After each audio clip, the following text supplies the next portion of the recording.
Animal Farm, Chapter 8.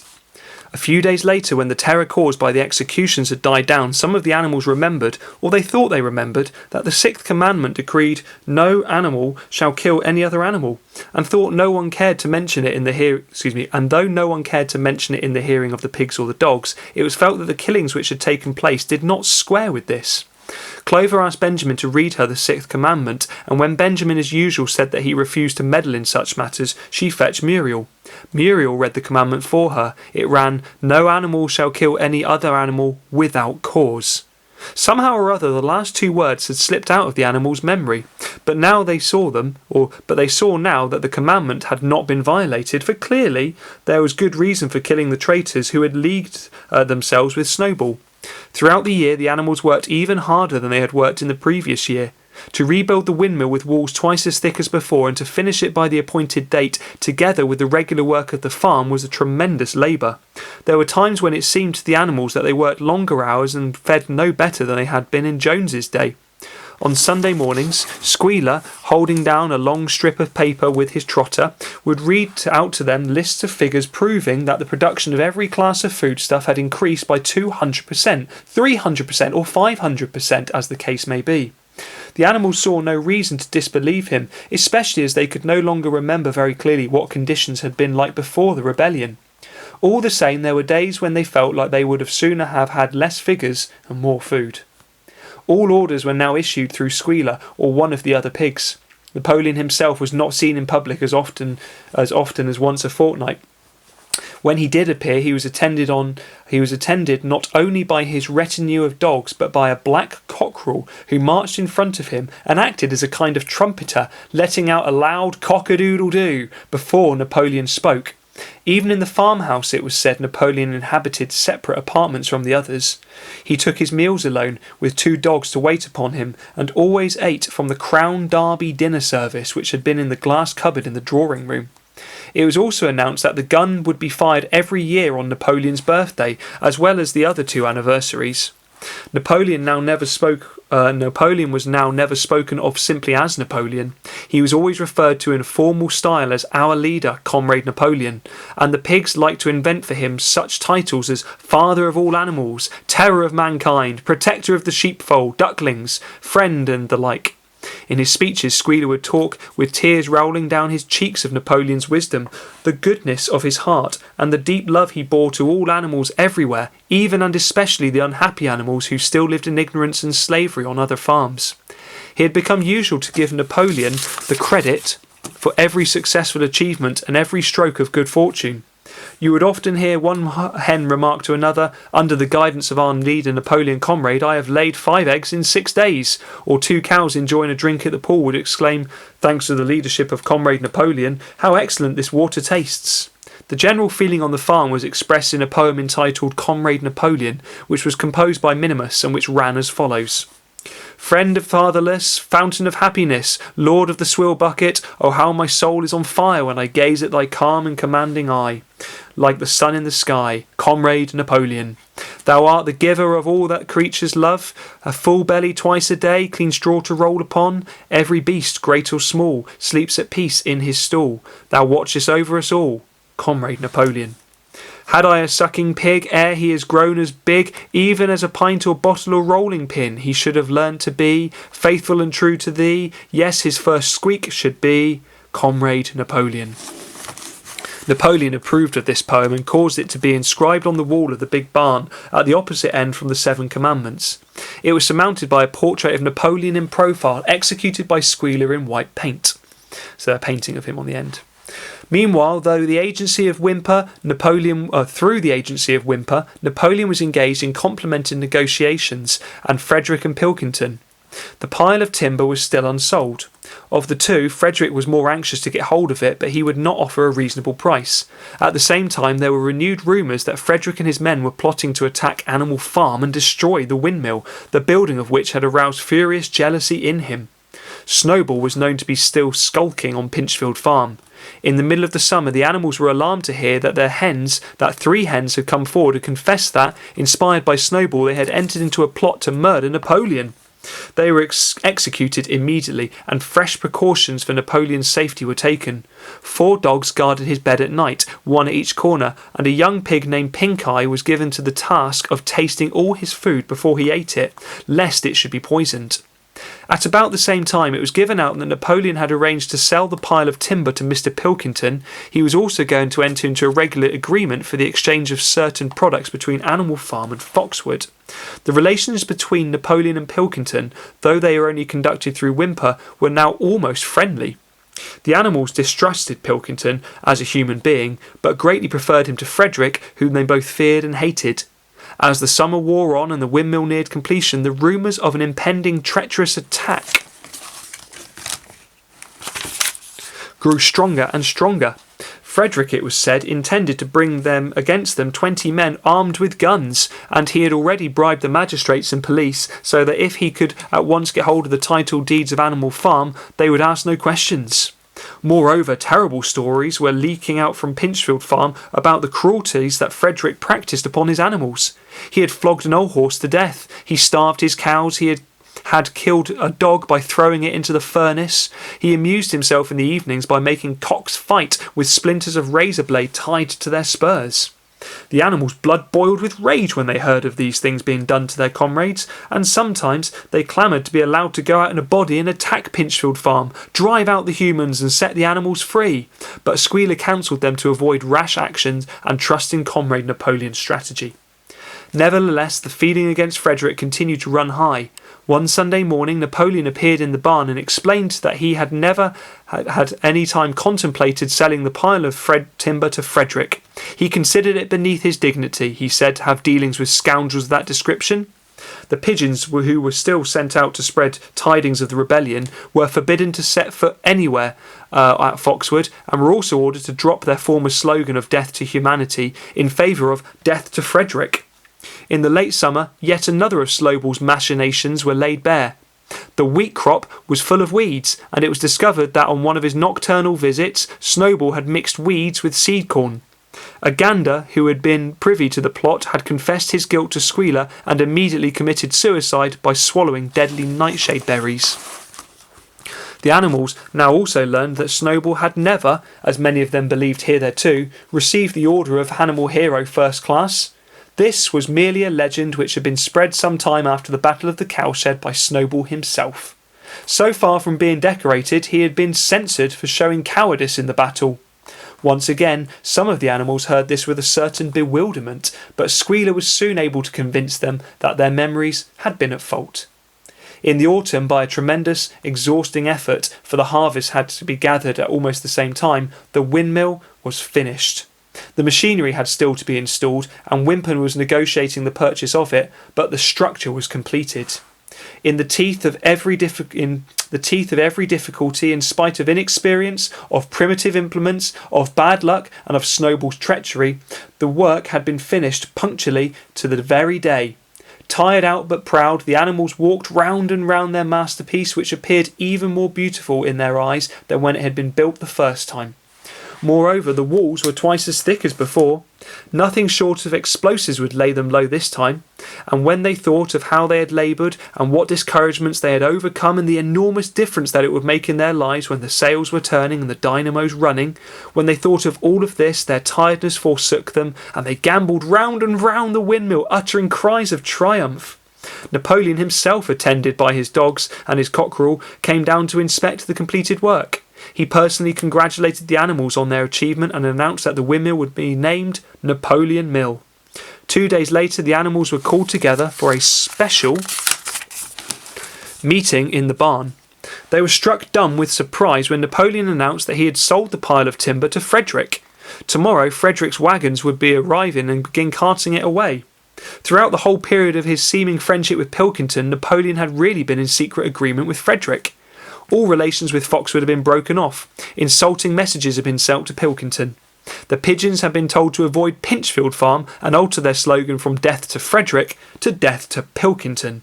And at the same time, Napoleon assured the animals that the stories of an impending attack on Animal Farm were completely untrue, and that the tales about Frederick's cruelty to his own animals had been greatly exaggerated.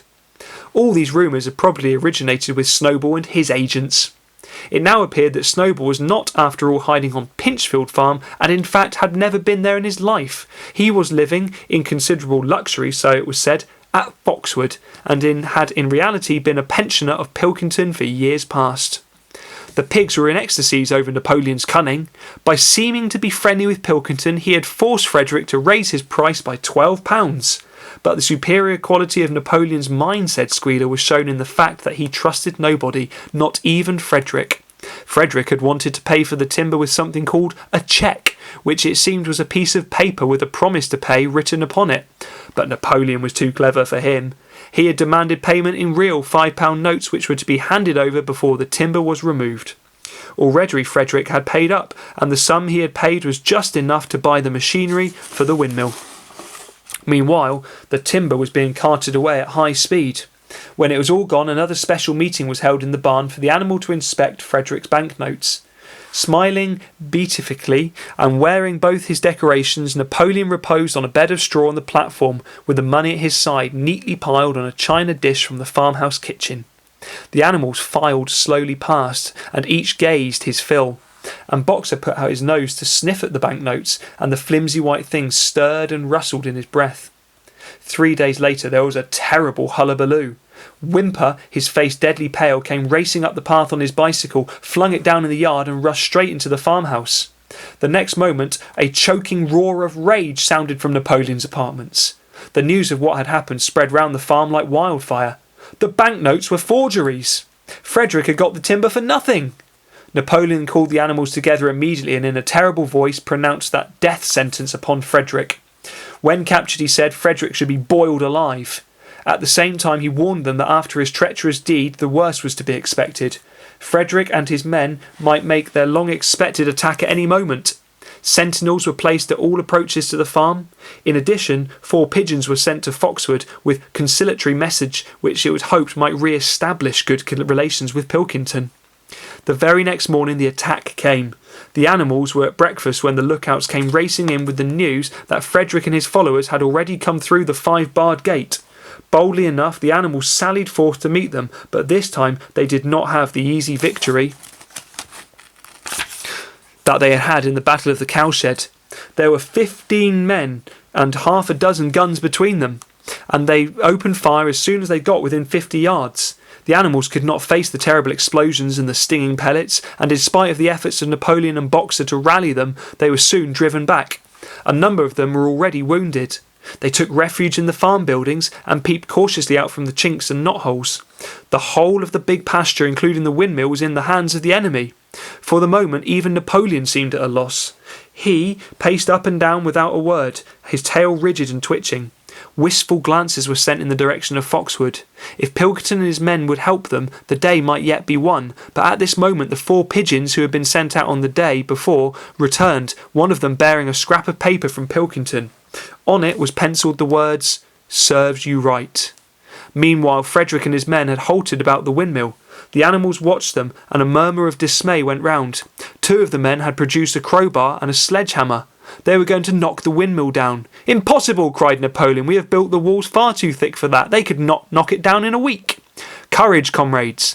But Benjamin was watching the movements of the men intently. The 2 with the hammer and the crowbar were drilling a hole near the base of the windmill. Slowly and with an air of almost amusement Benjamin nodded his long muzzle. "I thought so," he said. "Do you not see what they are doing? In another moment they are going to pack blasting powder into that hole." Terrified, the animals waited. It was impossible now to venture out the shelter of the buildings. After a few minutes the men were seen to be running in all directions. Then there was a deafening roar. Pigeons swirled in the air, and all the animals except Napoleon flung themselves flat on their bellies and hid their faces. When they got up again, a huge cloud of black smoke was hanging where the windmill had been. Slowly the breeze drifted away. The windmill had ceased to exist. At this sight the animals' courage returned to them. The fear and despair they had felt a moment earlier were drowned in their rage against this vile, contemptible act. A mighty cry for vengeance went up, and without waiting for further orders they charged forth in a body and made straight for the enemy. This time they did not heed the cruel pellets and swept over them like hail. It was a savage, bitter battle. The men fired again and again, and when the animals got to close quarters, lashed out with their sticks and their heavy boots. A cow, 3 sheep and 2 geese were killed, and nearly everyone was wounded. Even Napoleon, who was directing operations from the rear, had his tip of his tail chipped by a pellet. But the men did not go unscathed either. 3 of them had their heads broken by blows from Boxer's hoofs, and another was gored in the belly by a cow's horn. Another had his trousers nearly torn off by Jessie and Bluebell. And when the 9 dogs of Napoleon's own bodyguard, whom he had instructed to make a detour under the cover of the hedge, suddenly appeared on the men's flank, baying ferociously, panic overtook them. They saw that they were in danger of being surrounded. Frederick shouted to his men to get out while the going was good, and the next moment the cowardly enemy was running for his dear life. The animals chased them right down to the bottom of the field and got in some last kicks at them as they forced their way through the thorn hedge. They had won, but they were weary and bleeding, and they began to limp back towards the farm. The sight of their dead comrades stretched upon the grass moved some of them to tears, and for a little while they halted in sorrowful silence at the place where the windmill had once stood. Yes, it was gone. Almost the last trace of their labour was gone.